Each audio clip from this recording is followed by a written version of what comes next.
Welcome everyone to the Monday night. It's normally a live Q&A with Dr. Rob. He is traveling. And so Hershel K I was talking to him and we got to know each other a bit. And he has done, and he does teachings on anger management. And so I invited him here tonight to do a presentation on anger and anger management. And I asked him to have it. I think this pertains to everybody, and it doesn't even have to be in your primary relationship. So this is not just for the addict or the betrayed partner. This is just general. So I'm going to let Herschel, introduce himself and give a little bit of information, but then we're going to get started. For those of you joining live, we invite you to type your questions in the Q&A at the bottom of the screen. You won't be seen or heard. And if you're watching this later, come join us live sometime because we'd love to have you asking questions as well. So Herschel, talk to me a little bit about anger management. Thank you so much. First of all, I want to thank you for having me. It's a pleasure to be here. It's an honor.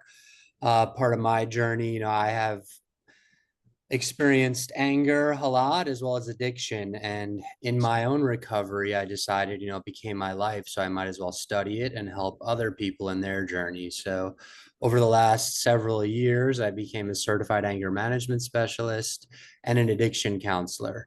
So I work with all sorts of clients from different backgrounds, struggling with anger specifically. And I just want to start before I get into my presentation, just talking about, negative emotions or the perceived negative emotions, and anger is one of those. And there is no such thing as a negative emotion, including and especially anger. Anger has a purpose. And the example I like to give is I talk about the civil rights movement. I talk about if somebody messes with your family, should you be angry? And everybody agrees. Well, for the most part, at least, people agree that those are things that should have made people angry. So the purpose of anger is to protect. So there's no wrong way to feel anger. It's only if we're feeling it all the time or if we're doing destructive things as a result of that anger. And that goes for every emotion, right?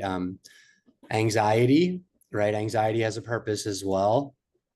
If I was not capable of feeling anxiety, I wouldn't be here right now. I would be doing absolutely nothing, So there's a healthy amount of anxiety as well. It motivates us. It keeps us going. If we're feeling it all the time or we're doing destructive things with it, then it's a problem. Same thing with sadness, right? I lost my father recently, and obviously I felt sad, as I should have felt. And the reason for that was that it showed me the value in the relationship that I did have with my father, and it showed me the value in the relationships that I have with everyone, right? If I didn't get sad when I lost someone, then nothing would mean anything to me.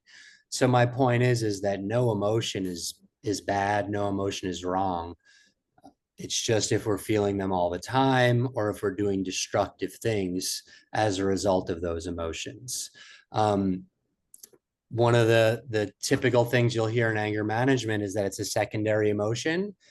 And it really is, in the sense that, we feel a primary emotion underneath it. And usually, in my experience, that emotion that we feel initially is fear, right? Let's say I come home and I see my partner on the phone with someone and I get angry. What am I really feeling? It's not just like anger comes up right away. No, I'm feeling insecure. I'm feeling afraid. I'm feeling that she might leave me or that I'm not good enough. And that fear turns into anger. So there's always going to be something underneath. And that's another correlation, because my business specializes in anger management for addicts in recovery, right? And addiction is really similar, as that's just a surface issue as well, right? The acting out or the substance abuse or whatever it is, that was not the issue. That was what was done to cope with whatever our issues. So we just got to keep peeling away the layers and getting down to the root cause of everything, right? So I'm going to bring up my slides. Can you guys see them? Yes. Okay, excellent. Okay, so we are going to explore the relationship between anger and addiction, understand anger as a defense and relapse trigger, identify unhealthy expressions and healthy alternatives, learn tools for managing and transforming anger.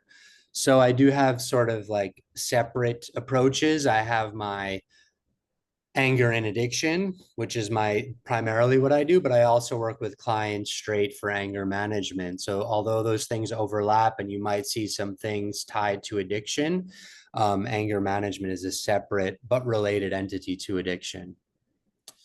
So they often coexist, right? As a lot of times people will act out or do something to cope with their anger.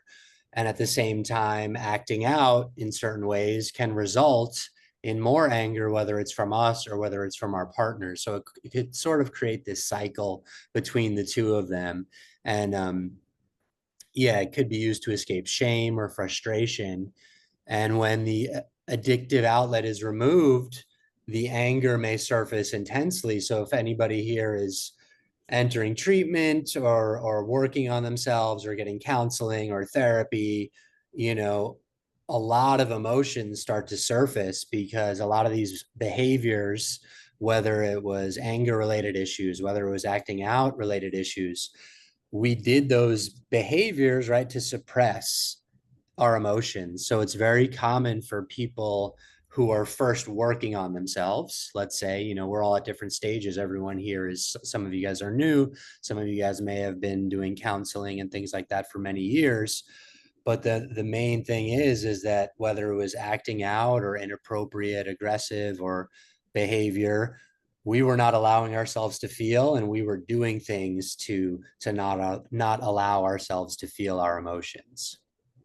The role of shame and fear. Anger often masks shame and fear of rejection or inadequacy, right? Like the example I gave with my partner. And then there's the shame anger cycle that reinforces acting out and self-blame. It's like, what's the point? You know, I messed up, so might as well just keep doing it. If you ain't got nothing, you got nothing to lose, right? So a lot of times when people have that distorted thinking, right? And I was saying that as an example of distorted thinking, not as constructive thinking, but when people do the destructive behaviors, it kind of feeds into this cycle and makes people dig themselves into a deeper hole, right? And recovery. So when we say recovery, it could be from sex addiction, it could be from aggressive behavior, it could be from passive aggressive behavior, any unhealthy behavior when it comes to expressing our anger. And I'll teach you about the unhealthy ways that we express our anger in a moment.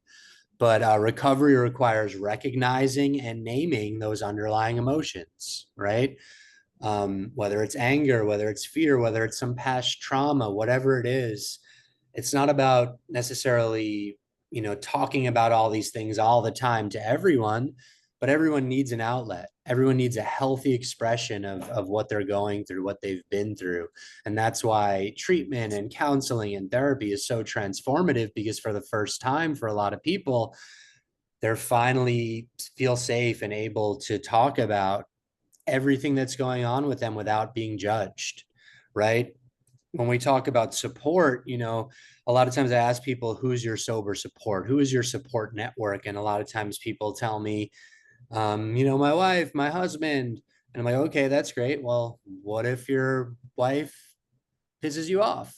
Then who are you going to turn to? Who are you going to have for support, right? So being able to understand that and acknowledge that, whether it's, you know, obviously professional help is great, but also having a support network outside of your immediate family and friends is super important. And I'm not here to say, you know, obviously for whether you're whatever side you are on, there are, you know, maybe 12-step support groups for you, and those are great, but there's tons of other avenues to achieving sober support. A lot of people join fitness groups or, you know, book clubs or church or anything. My point is that everybody needs to expand their support network beyond their immediate family and immediate friends. um, the body's response to anger, adrenaline and cortisol surge. You might notice your heart rate, your blood pressure, and your arousal systems overlap. So a lot of times in the past, people went from 0 to 100, right? Somebody said something, somebody did something, something happened, they lost their job. Next thing they know, they're acting out, they're getting in a fight, they're screaming, maybe they're abusing a substance. But the thing is, we're not robots, right? It's not like something happens to us and then we automatically punch or, act out or drink. No, something happens to us, we change, then we act out, right? So that's why mindfulness practices are so helpful and so important, because we need to know how we're doing all the time, so that this is how I am when I'm good. This is what my body's like. This is what my mind is like. So when I'm off, I'll know I'm off, and I'll know I'll have to kick it into gear to bring myself back down. You guys probably heard of the limbic or the prefrontal cortex and the limbic system, otherwise known as the fight or flight part of our brain, right? The fight or flight part of our brain, the limbic system, is the part of the brain that we use when we're in a state of rage, or when we're acting out, or when we're in active addiction. The thing is in modern society, we overuse that fight or flight part of our brain. We have that part of our brain for survival, right? But the thing is, like the example I gave you, when I see my partner on the phone with somebody, my brain goes into fight or flight. When I get in trouble at work, my brain goes into fight or flight. All these examples where I don't need to be in survival mode, that's where my brain goes. And that's why we could sit here today and we could look back at some of our destructive behavior, and it's like, how could I have done this? Right? You look back at some of the things you've done. How could I have done this? And it's because you weren't using the part of the brain that you're using right now. If I were to measure the part of the brain that you're using right now, you'd be using the prefrontal cortex, right? That's the part of the brain that makes us human. It's where we think about our relationships, we think about the future, we think about our families. But when we're when we're angry or when we're acting out, we are not using this part of our brain. The good news is that if you have that awareness, wait a second, I'm in the fight or flight part of my brain, I'm not using the healthy part of my brain, I have the ability to switch gears, right? By practicing some of the coping skills that I'm sure you guys have learned in your experiences, and that could help bring you down. And I'll go over a few of those in the short time that we have, but there's no one size fits all plan to anything, right? The things that I'll teach you and that you learn are proven to work for some people, right? So what I encourage you guys to do is to try everything out, see what works for you, see what doesn't work for you, because that's just as important, what doesn't work for you, right? Not everybody has an artistic mind or an artistic approach, so maybe doing art therapy is not going to be appropriate for them. Some people connect with breathing exercises, some people don't. Some people connect with 12-step meetings, some people don't. That's totally fine. What works for one person is not going to be the same thing that works for someone else. Okay, so we have the unhealthy expressions of anger. If this were a traditional anger management group, you would just be learning about the first two. Aggression, that's usually what we think of when we think of anger, right? Open hostility, yelling, intimidation. And then my favorite one is the quiet one, is passive aggression, right? It could be the silent treatment, right? I'm not angry. What do you mean? But I'm actually just ignoring this person and I'm furious, right? That's passive aggression.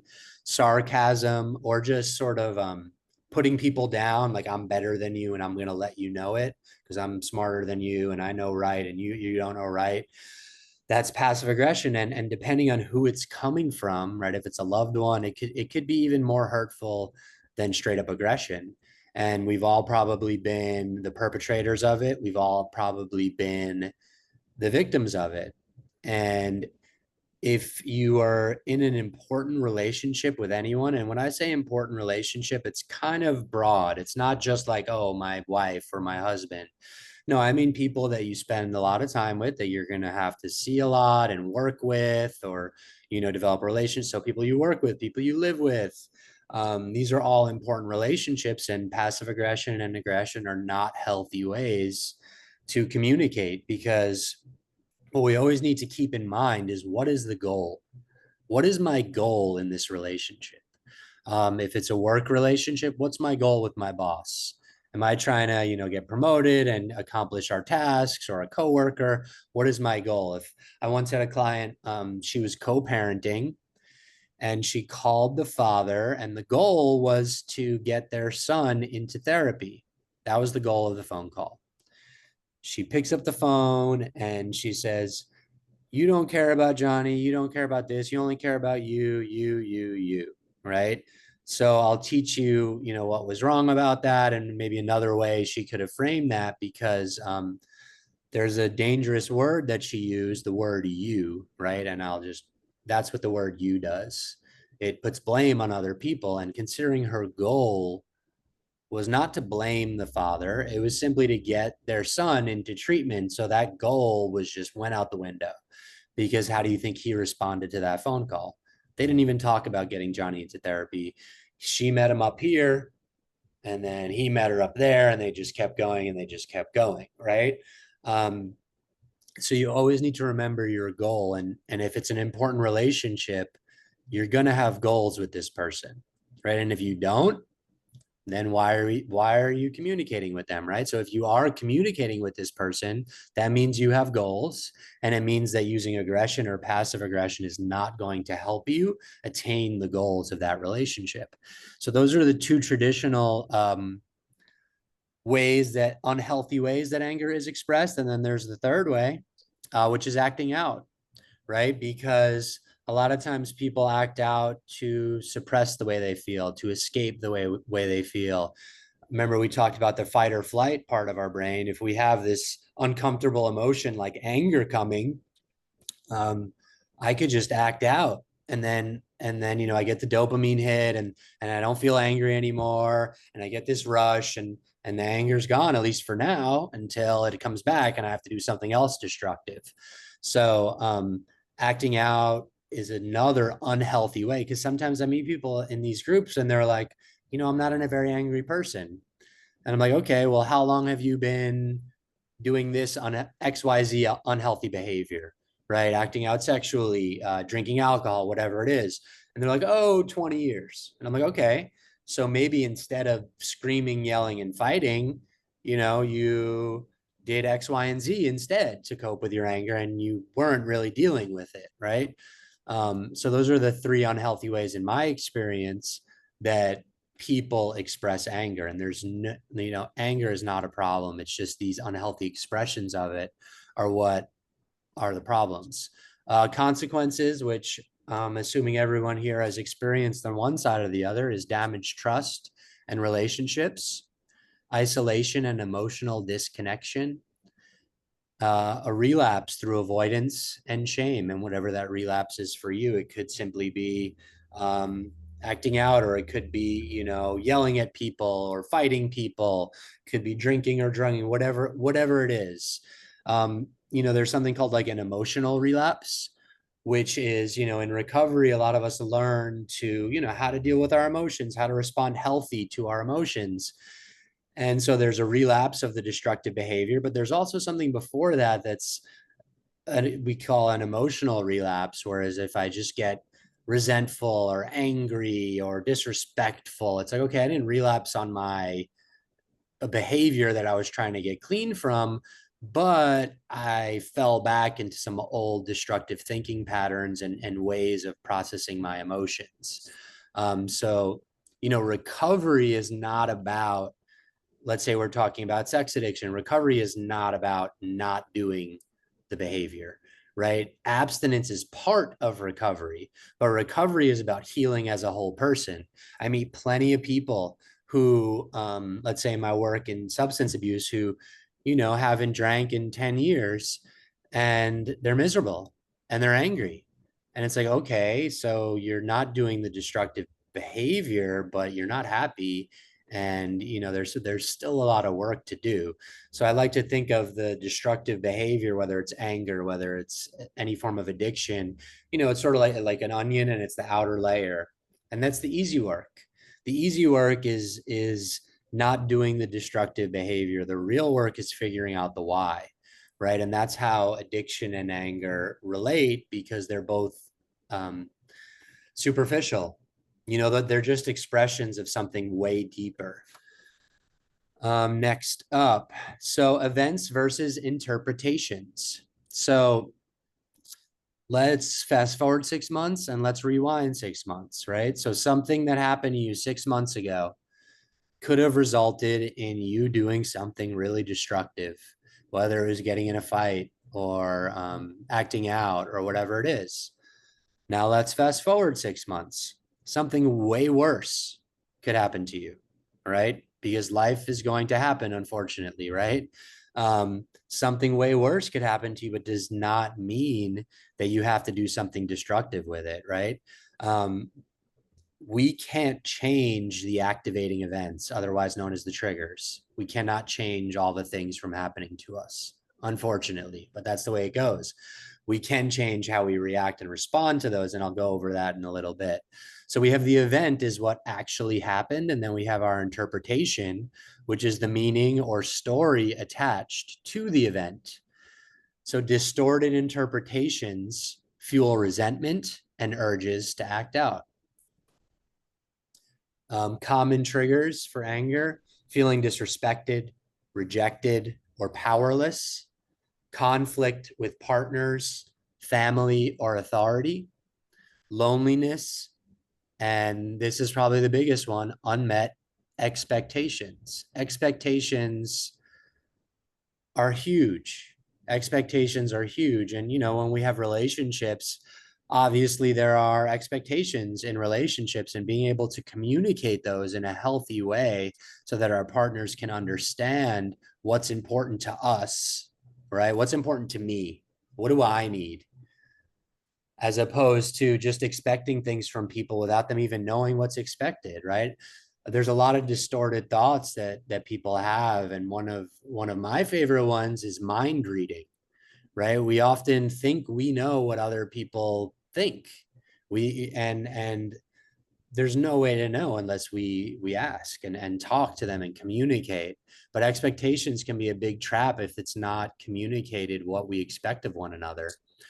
Before I talked about, being mindful and going from 0 to 100, right? So in the past, we went from 0 to 100, but these cues, I like to relate this to cues in theater or music or even a pool cue, right? And I compare all those things as the thing that happens before the action, right? And it's the same thing with anger. So before we went from 0 to 100, but we actually change, and those are the cues, and these are the ways that we change after we're triggered, before we do the destructive behavior. And destructive behavior is for you to define. It's not for me to define or anyone else. If there's some acting out, that could be destructive behavior. If there's aggression or violence, that could be destructive behavior. Some people have a belief that if X, Y, or Z happens, they have to get into a fight over it. That's not up. I would challenge them, just that if it's going to hurt someone else or hurt you or get you in trouble, I would ask them to question that. But my point is, it's not for me to define what destructive behavior is. It's for you to define the destructive behavior, right? But before we do that destructive behavior, these are the ways that we change. And in the past, we very likely didn't know we were changing, but we are changing. And it could be a combination of these things for some people. For a lot of people, it is. For some people, it might just be one type of cue. So the first type of cue is physical cues, which are sort of changes that happen to your body that you don't really control too much, right? So heart beating out of your chest, or like an example I like to give is like sweating. So let's say you see my backdrop in New York. Let's say it's the middle of winter. I'm wearing a t-shirt and I'm outside and I'm sweating. And okay, what's going on with me? Why am I sweating? Am I triggered? Right? So that could be a warning sign that something's going on with me. Then we have behavioral cues. I had a client, his partner was a trigger. And so he'd be sitting down with her. She'd say something to piss him off. And after that, he would stand up and start pacing. That was a behavioral cue for him, because after that, he did something destructive, right? He either got in a fight or an argument with her, or he acted out in some other way. So for him, he now knows, because the thing is the triggers are going to happen, the cues are going to happen, right? But it does not mean the destructive behaviors have to follow. If you're aware that these cues are happening, then you have the power to change the outcome. So that's why I teach this to you guys, so you could notice if and when these things do happen. Okay, I'm triggered, I'm about to do something bad, what do I need to do? So we have physical and we have behavioral cues.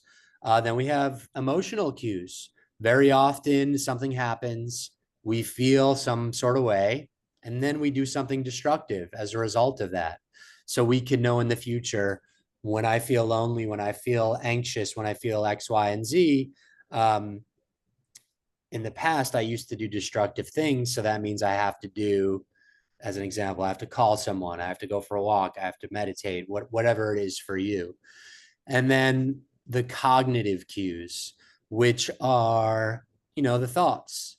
So if we're ever going to do something destructive, we're very likely going to have destructive thoughts or distorted thoughts that enter our mind that are telling us it's okay to do this destructive thing, right? As I said, we're not robots, so we're gonna very likely have thoughts that are gonna be convincing us to do this destructive thing. And all four of these cues, this shows us that we are using the limbic system, the fight or flight part of our brain. So this is how we know when any any of these cues come up, this is how we can catch it. Okay. So the aggression cycle, we have build up to the explosion and then the aftermath, which is, often the shame or something. Acting out may occur during buildup, right? Like before I even allow myself to get to that point of being really angry, I'm going to just act out because I know it's coming on, right? Or the aftermath, right? With the shame from the aftermath, maybe we want to numb it. So awareness of your personal pattern allows earlier intervention. That's what this is all about. We want to catch it before it gets to that point where we blew up. That's why we got to focus on the cues that I mentioned in the slide before. So ways to break the cycle, we can pause and breathe during early cues, label our emotions before reacting. Okay, I'm feeling angry right now.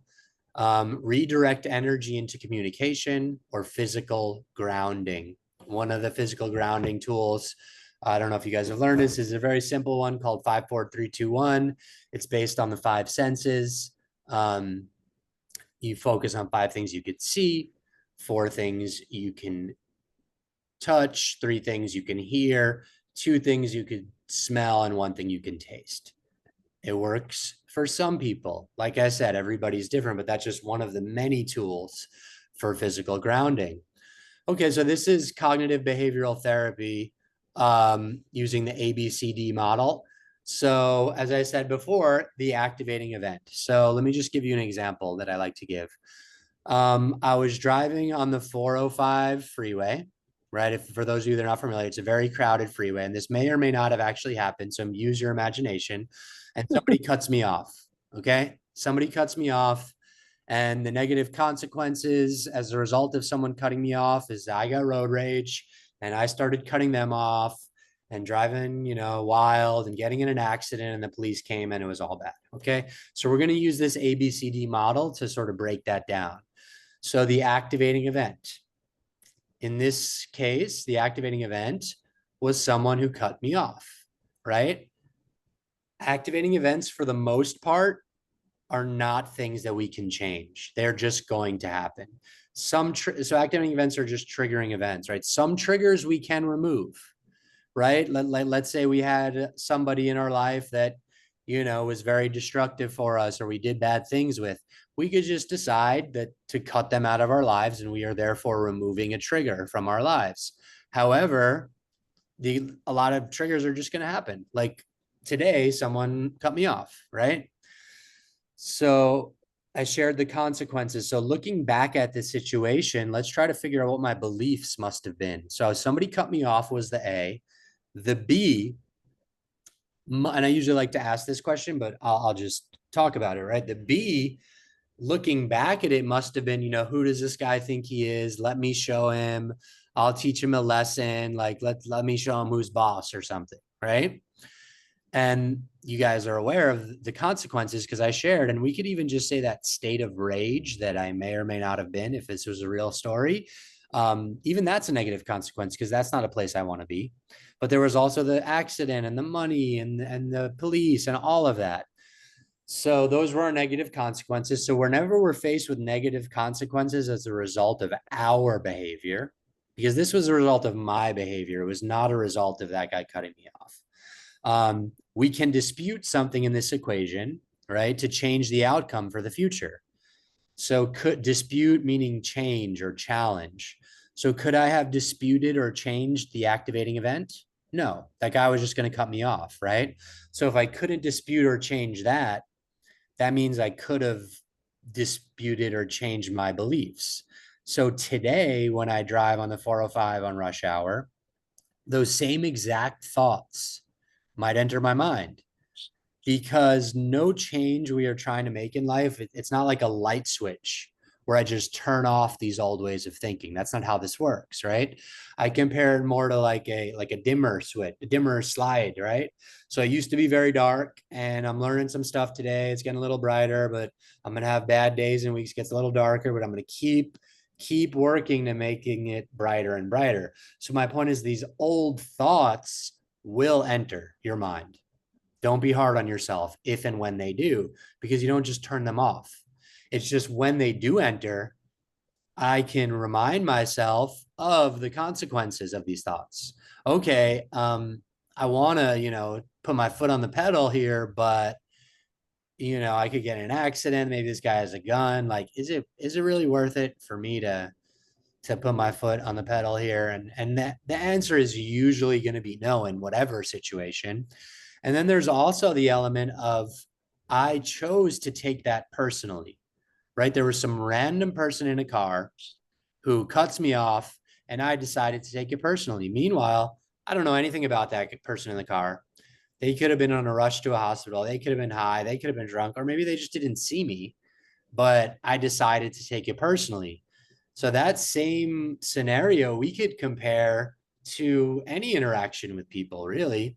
Let's say I'm talking to a friend or somebody I work closely with, and they say something really disrespectful to me, just like out of the blue, like this guy just like who cut me off on the freeway, just out of nowhere. And in the past, I would have taken it personally and gotten defensive or aggressive or passive aggressive. But now I could think about that person who said something disrespectful to me. I don't know what's going on with them. I don't know what they've been going through today. Maybe they're going through something, but if I get offended by this, it's just going to make things bad for me. It's not worth it for me to take this personally, because it really seems like they're going through something and they're just putting that on me. So I could choose to take what they say as truth and get really angry and get frustrated and blow up.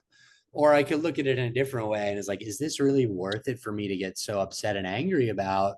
Or maybe they're just going through something and I'm going to be, patient and compassionate with them, because this is not worth it. Because again, I'm going to remind myself of the consequences, and the consequences don't need to be as severe as, a car accident and think, no, it could be like, okay, like the consequences could just be like, this could be bad for our relationship if I get angry, and is this really worth it based on them saying something disrespectful when it was really not based on anything that I should be offended by, because I've been doing everything fine in this relationship, so I'm not going to be offended. So reminding ourselves of the consequences is key, right? The consequences of our thoughts. It's not about what he did, what she did to me. That's not what this is about. He and she are people are going to do stuff to us. That's life, right? We don't have power. We don't have control over that. What we do have control over is our thoughts and our beliefs based on whatever is done to us, right? Am I going to give them power to hurt me, by letting my beliefs result in me doing something destructive? Because it's usually not what happens to us is usually not as bad as what we do as a result of it. And that's sort of across the board, right? Like, I mean, there are exceptions. I'm not trying to say there are not exceptions, but very often things happen to us. And then because of our reactions and responses, we can make it worse, So it's just something to be mindful of our thoughts based on something that happens to us, and reminding ourselves of the consequences, because everyone here has probably lived through the consequences of their own destructive thoughts in one way or the other. So being able to challenge your thoughts is really the key to everything. However, sometimes we are so elevated that I can't possibly change the way I'm thinking right now, right? I'm just so far gone. Remember, I said 0 to 100. We're at 99 miles an hour. There's not a chance I could change the way I think right now, but I could know that I can't change the way I think. So I could know that I need to do something in this moment because I can't change the way I think right now. So I have to do something physically to bring me down because I can't possibly change the way I think right now because I'm so on edge.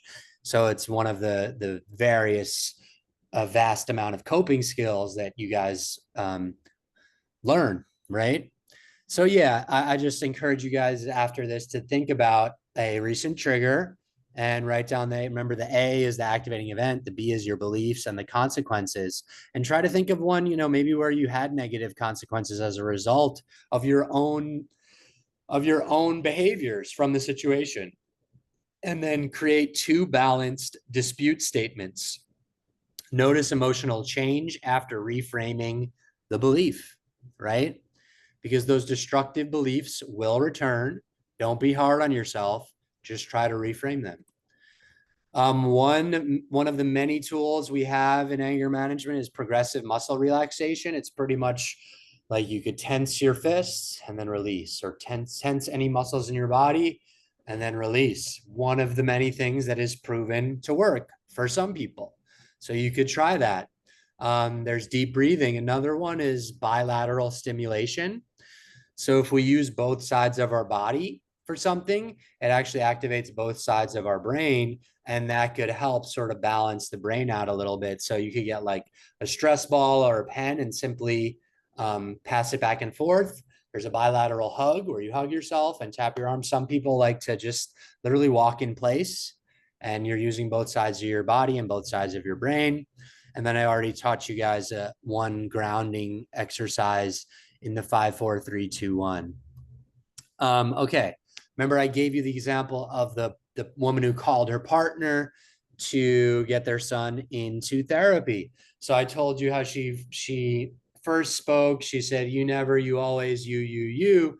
Let's say she picks up the phone and she says, "I really feel that Johnny would benefit if we put him into therapy." How do you think the husband would have responded to that? Right? He very likely would have been more receptive. So assertive, when we say anger management, I want you to be able to stand up for yourself still, right? It's not like anger management doesn't mean you're walked all over. Being assertive is standing up for yourself.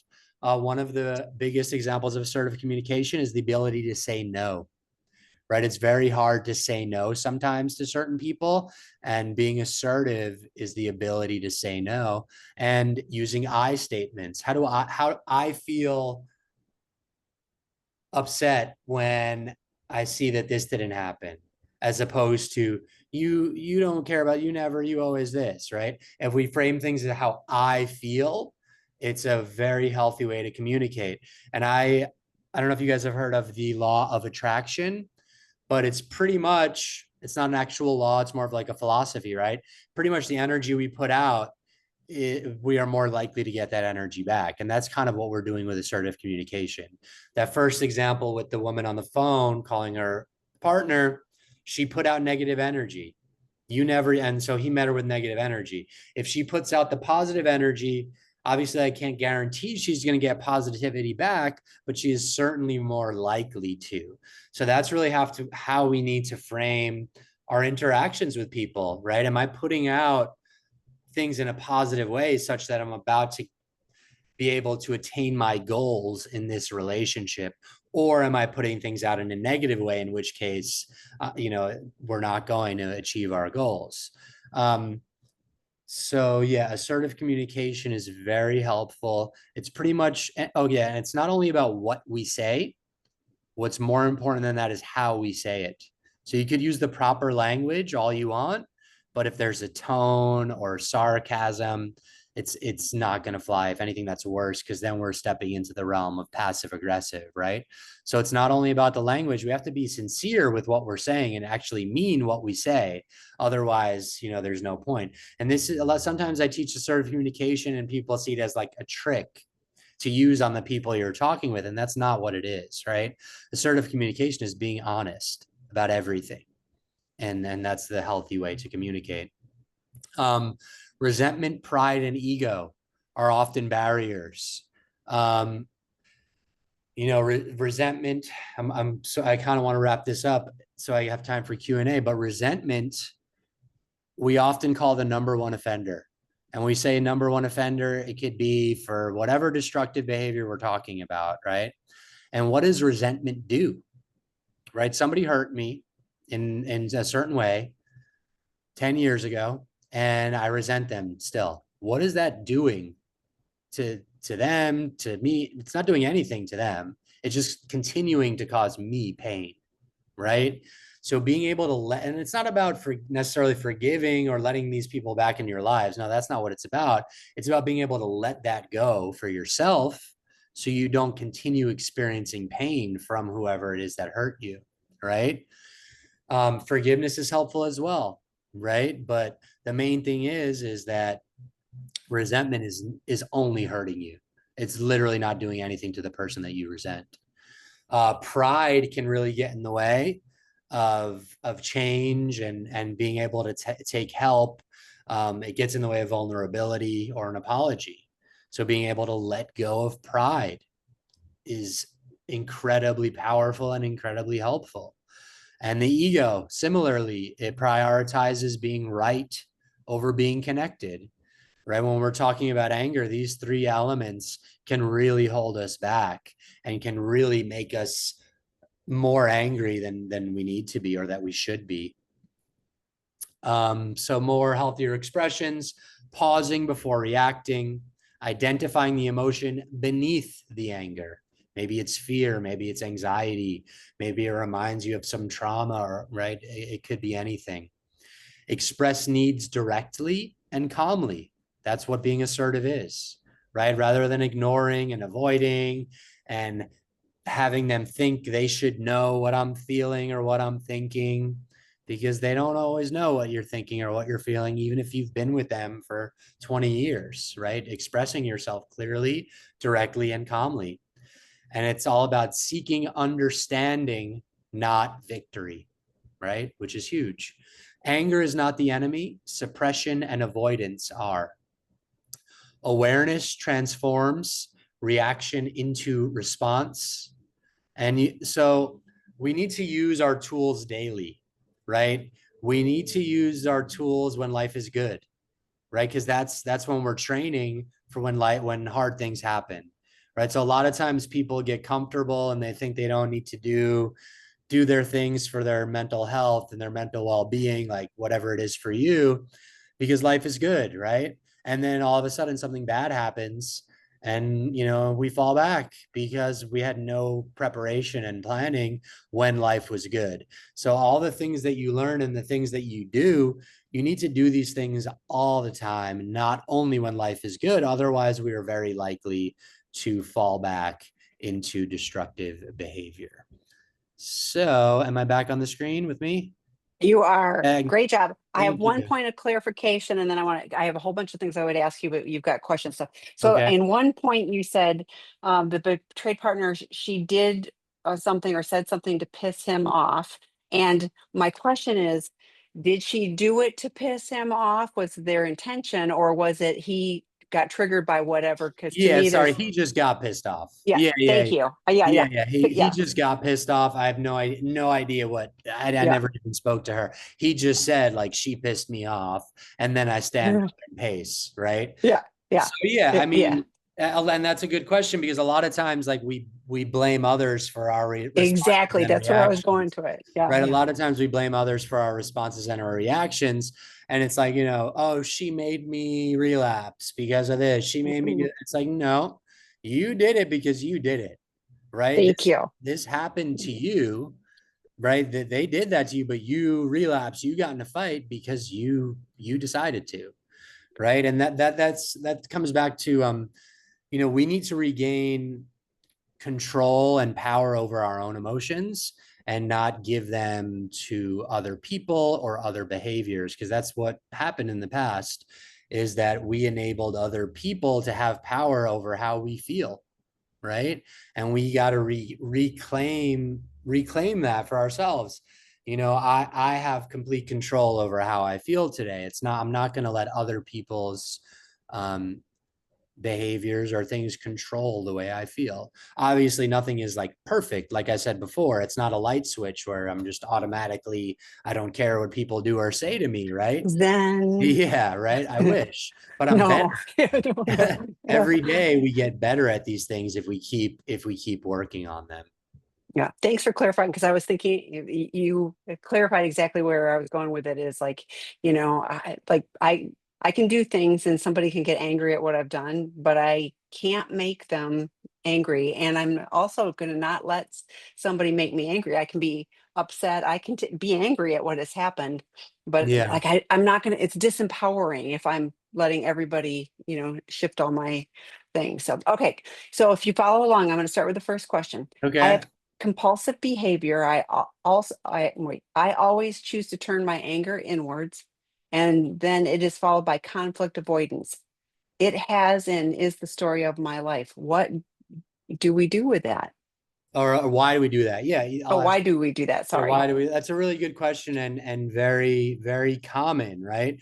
So what that sound the anger inwards, we gotta peel away the layers. To me, without knowing anything more about you than those three sentences, it sounds deeper. It sounds sort of like we're talking about shame, right? And very very often when we have this anger inwards, okay, I'm mad at myself, and it's followed by conflict avoidance. Yeah, because you're comfortable being angry with yourself, right? You're not comfortable being angry with other people, right? So rather than discussing or being assertive, which is uncomfortable because you haven't done this, it's easy to just be angry at myself, right? So the more we step out of our comfort zone, the larger our comfort zone becomes, right? So in terms of conflict avoidance, it doesn't necessarily, like you said, I choose to turn my anger inwards and then it is followed by conflict avoidance. Well, to me, those are one and the same, right? Turning your anger inwards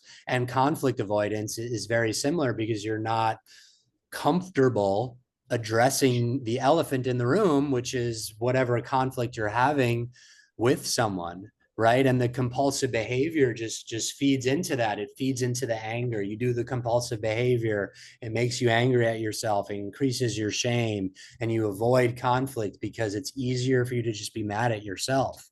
So what I would encourage you to do, as I encourage everybody, is to start with something small.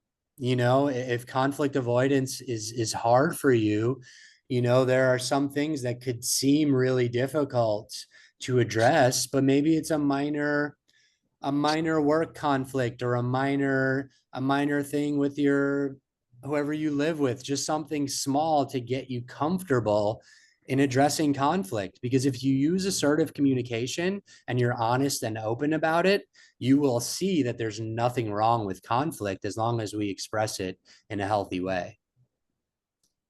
So the next question, PA husband, I grew up in a family where strong emotions, especially anger, were punished. This has led me to suppress all of my emotions, but anger most of all. I can feel it building in me at times, but I don't know how to release it in a healthy way. In the past, this led me to numb out with porn and fantasy. How can I deal with it? It doesn't feel safe to talk about it with my spouse because I want to lash out at her, even if the anger isn't directed at her. Yeah, that's a really good point. So a lot of times growing up, we see things that we know. I was like, okay, I don't like that. I'm not gonna do that. All that anger and the punishments and stuff, that's bad. I am not, I don't want anything to do with that.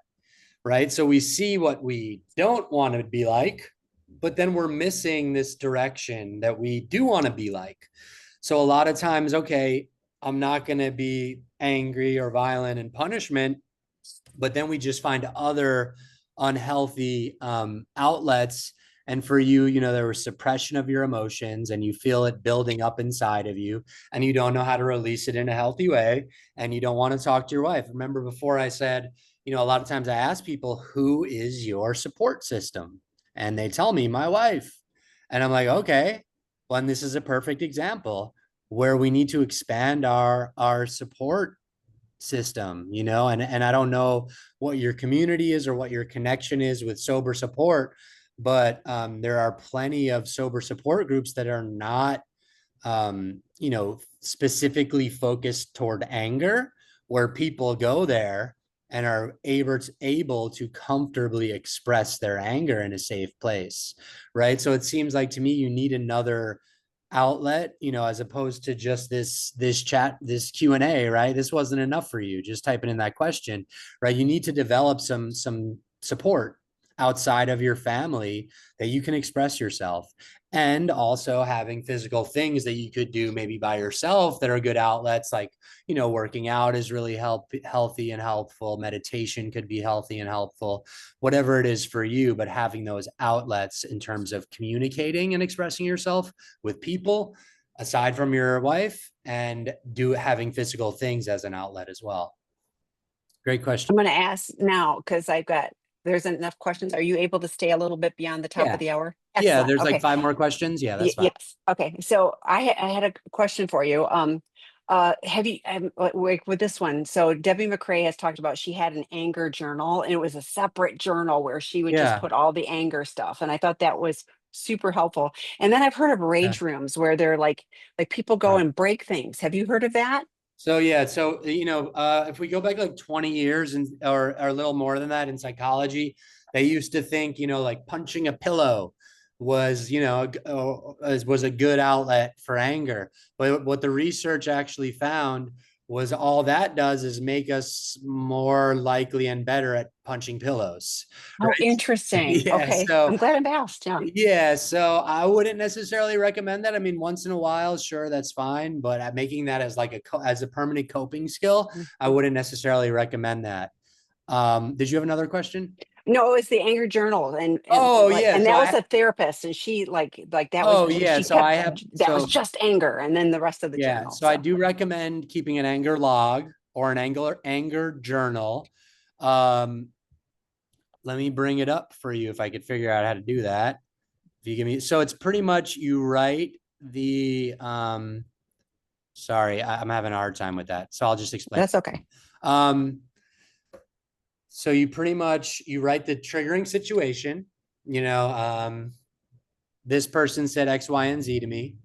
And then the next column is your thoughts in response to that situation. Who does this person think they are? Let me show them, whatever it is. Then the next column is going to be emotional arousal on a scale Mhm. of 1 to 10. A 10 is like you're fuming, a 9 is like you're pretty close, and a 1 is like you're zen, right? And then the next column is going to be aggressive behavior or passive aggressive behavior we could put in there on a scale of 1 to 10. Everyone's scale is going to be different. For a lot of people, a 10 is something violent or destructive. For other people, it might not be.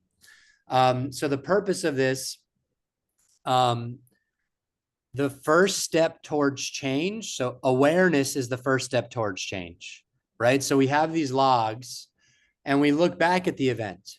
Okay, somebody cut me in line at the grocery, and I ended up knocking them out, right? And we look back and we're like, wait a second, was my response in line with the situation? Maybe it was, maybe it was not. And then the idea is to have another column eventually of what did I do in a healthy way to cope with that situation. So you're going to have, and this goes for everything. I mean, this relates to, the ABCD model. It's not only anger. This is for any destructive behavior that you have. There was a triggering event. What were my thoughts in response to this event? What was my emotional arousal?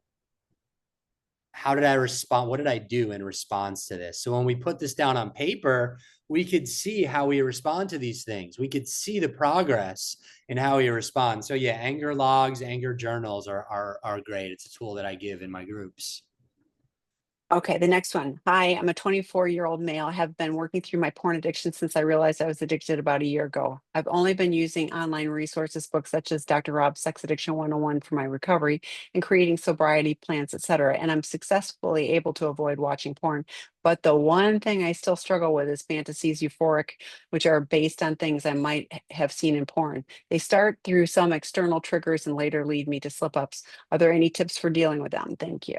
Yeah, so not specific to anger, but sure. I mean, and thank you for your honesty, right? Because a lot of times people in recovery will just be like, "Oh, I have no urges, I'm Yeah. good." We call But them liars. yeah, So, yeah, yeah. exactly. So, like I said before, right, all these things, we don't just turn them off, right? So that's the truth of the matter. You don't just turn these things off. The thing is, you do and you will get better and more equipped at dealing with them, and eventually they will start to become less and less and less. So they start through some external triggers and later lead me to slip up. Okay.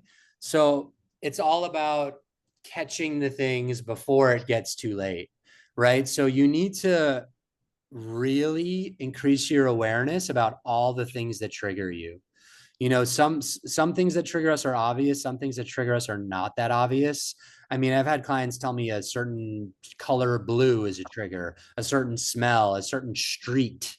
They see a street sign. So our list of triggers has got to be really long, and we need to know them so that when we are presented with those triggers, we'll be prepared. Okay. And tips for dealing with them. Yeah. I mean, there's so many different strategies, right? I wish there was just like a worksheet that I could give you and that says, this is how you're going to deal with it. But there are so many different ways to deal with urges.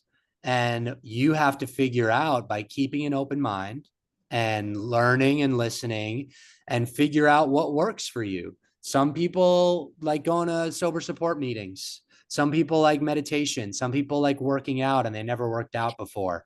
So, there unfortunately I don't have one answer that I could give you, but I encourage you to keep an open mind and try out all the resources and try everything to figure out what your relapse prevention plan is going to be, because your relapse prevention plan is going to be specific to you. And all I know you is from one paragraph. So I can't possibly give you a definitive answer, right? But just keep an open mind to everything that you learn.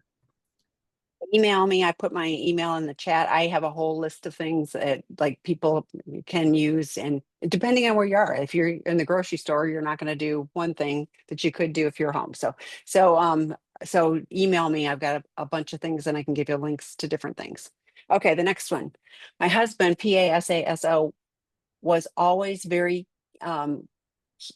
was very even keeled, almost devoid of emotion and shy. But I've always noticed he would snap and express the vile rage in a few scenarios, only video games, football, road rage. He would also often make really malicious comments about people, and it felt like this random slip of crazy foreign energy coming out of him. And then boom, he's back to calm demeanor. Mm-hmm. It was unsettling. I know anger is part of addiction, but it feels, I don't know, something else there. Well, yeah, that's very common. It sounds like there might have been some suppression of the anger. And remember before when I talked about the different parts of the brain. So I don't know if there's something else going on, but even if there isn't, this is common for a lot of people. Whereas, when I switch to that fight or flight part of my brain, I'm a different person. And it kind of sounds like this might be what's happening. I mean, I'm not able to diagnose or anything beyond that, but it's very common, if people suppress their emotions to, what happens when we suppress and push things down. We keep pushing down and then it explodes, right? So there isn't necessarily anything more going on than simply that. There could be, but there's not really enough information for me to be able to determine that. But it seems like, he's calm and cool when he's using the prefrontal cortex, and then something triggers him to go into that fight or flight moment, and then he quickly reels himself back in. And you don't state if he's on a recovery journey or not, but if he is, the more integrated we become, the more work we do. So there is hope for healing of that. And those of us truly on a recovery journey look at the anger as well. Okay, the next one. I'm angry at husband of 30 plus years of porn use. He's sober and in work group focus on himself.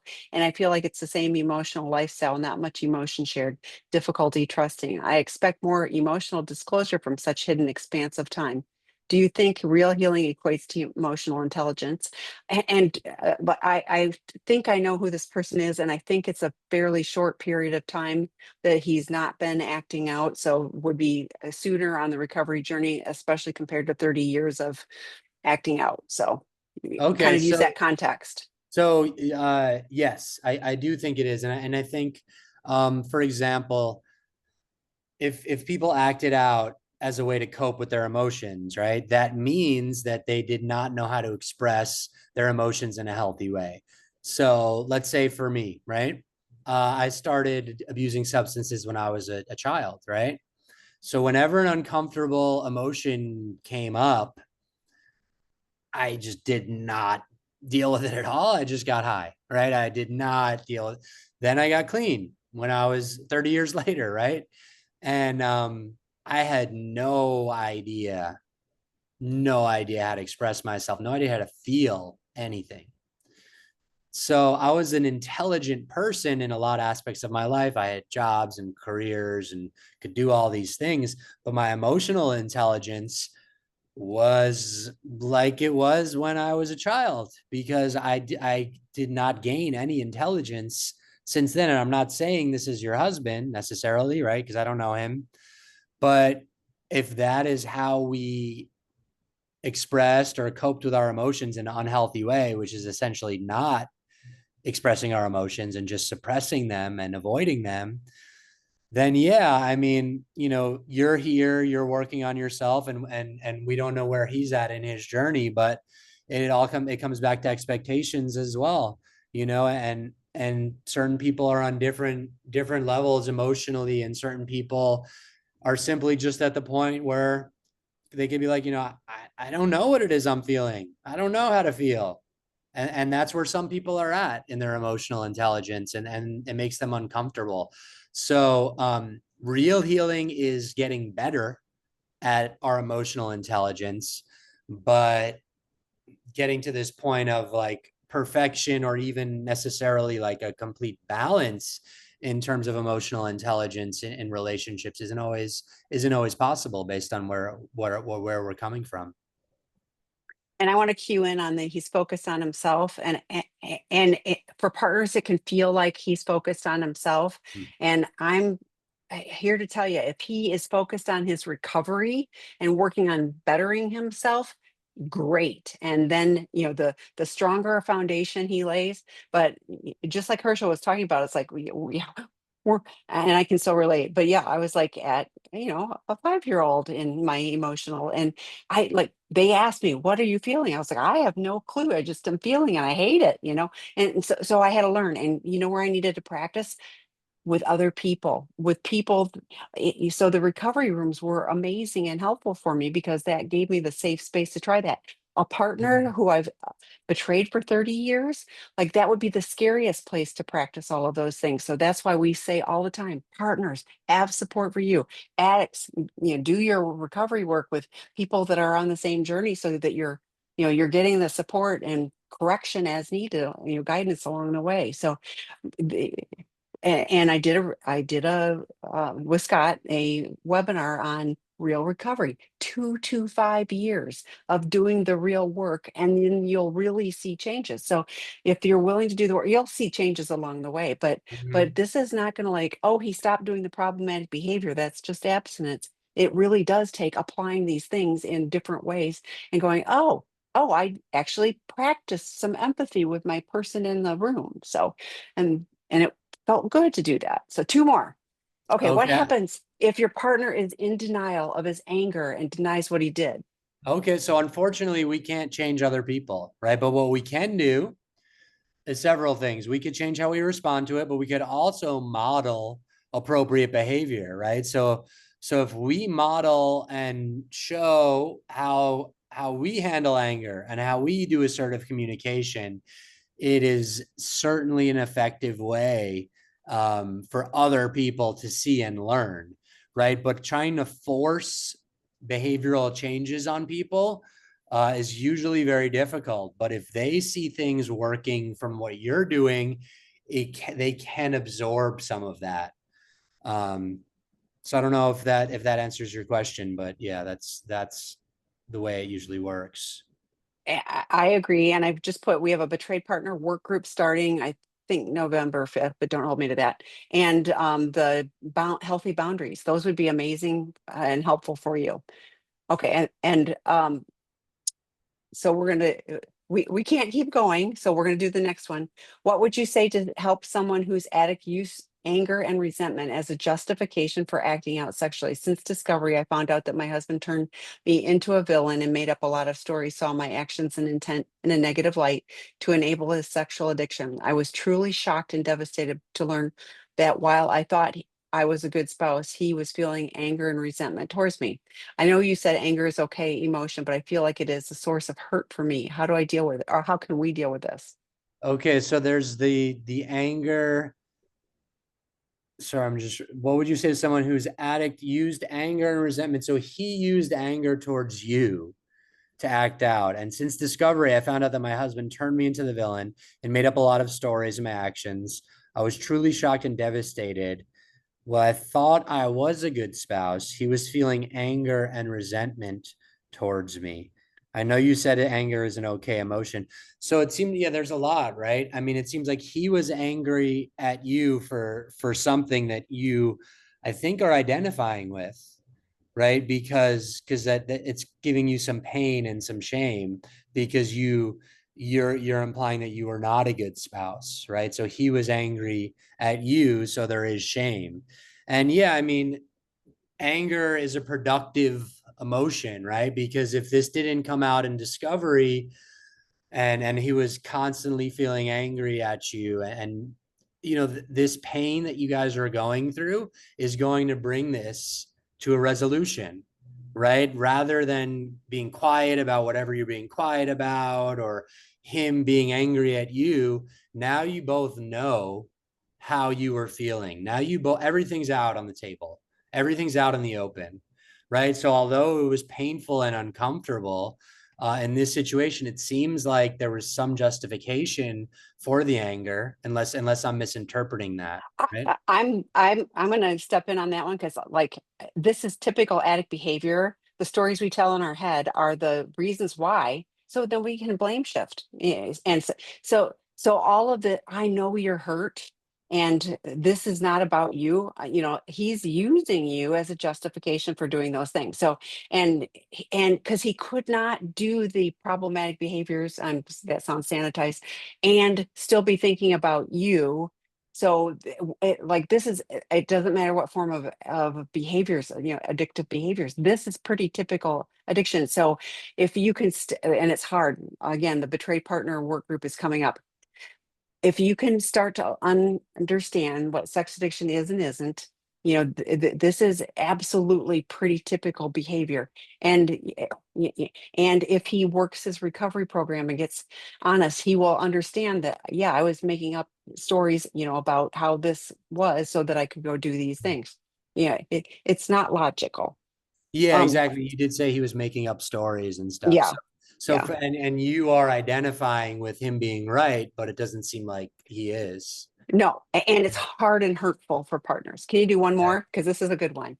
absolutely. They all are good, don't get me wrong. But when it Yeah. was like, do you have a canned response or template response for people when they say things like, I'm not angry, maybe you're angry, type of emotional suppressed comments about emotions? My mother is known for saying, I'm not sad, I'm not mad, I'm not scared, when the cues she shows are that she is any one of those distressing emotions. She hates to admit if she's feeling anything besides happy. Okay, yeah, that's a really good one, right? And I feel like that comment that she makes is trying to goat you into saying something aggressive or passive aggressive, right? Ooh. So I think, and that's very likely the way you responded, and that's just how anybody would normally respond, and that's exactly what she's looking for. So rather than giving a canned response, I would suggest using assertive communication skills and stating exactly what you see, exactly what you feel, exactly what it is, as opposed to like shifting the blame and going back and forth, because it seems like she's just trying to deflect and not take anything else, not take anything on. But it also seems like we might be asking her or telling her that she's angry, in order for her to say that as well, right? So that could maybe being mindful of that as well. What prompted her to say I'm not angry, right? Somebody might have been telling her she's angry and she's not wanting to hear that, it seems like. So just being mindful of that. When I tell my mother she's angry, she doesn't really respond in a healthy way to that. So should I tell her this? Because I don't know what prompted her to say that. All of this, it's all about peeling back the layers, like going deeper and deeper and going back. What happened before that? What was I feeling before that? And what did I say before this in this situation?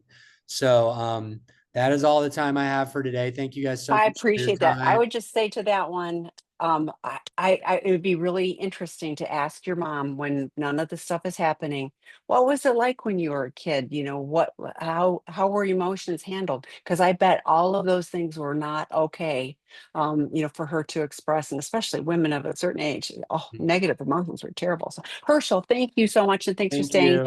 Thanks for all the great questions. This will be posted tomorrow. Bye, Thank you, everyone. everybody. Appreciate the time.